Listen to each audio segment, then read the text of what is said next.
un colloque sur le FONAREF d'abord, donc c'est-à-dire il était question de réunir en ce jour tous les spécialistes, les experts et toute personne qui a une expertise dans l'accompagnement de victimes dans le processus judiciaire.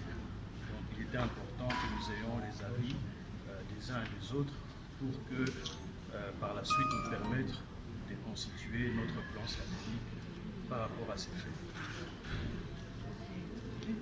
Qu'est-ce que vous avez parlé concrètement? Concrètement, il est question de savoir, une fois qu'il y a des victimes qui sont identifiées, comment est-ce que nous aidons les victimes dans le processus d'accompagnement en justice. Vous savez, la plupart des victimes ont des décisions de justice qui sont en leur faveur, dont les agresseurs sont toujours en liberté.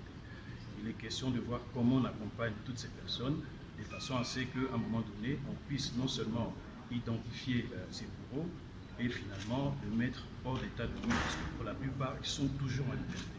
Donc c'est vraiment un processus d'accompagnement.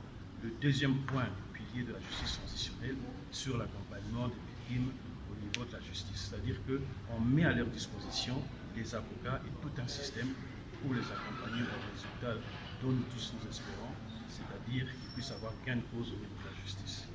Et comment est-ce que les victimes peuvent vous atteindre? Les victimes ont plusieurs possibilités. Comme vous le savez, nous sommes dans le cadre de la justice transitionnelle. Il y a donc, d'une part, les décisions de justice qui ont déjà été rendues, et d'autre part, les victimes peuvent tout simplement intégrer, en y intégrant, en contactant le FONAREF, qui vient à peine de s'installer, qui a ses bureaux ici à Kinshasa, mais à travers également les représentations du FONAREF dans nos provinces, dans nos différentes provinces. Après les jugements, quelles seraient les marges de manœuvre du FONAREF? Nous, en tant qu'on est dans le cadre de la justice traditionnelle, donc il y a toute une série de décisions administratives que nous pouvons accompagner une fois qu'on a identifié la victime. Une fois que le processus a été clairement établi, la victime va entrer dans ce que nous appelons la liste unifiée consolidée.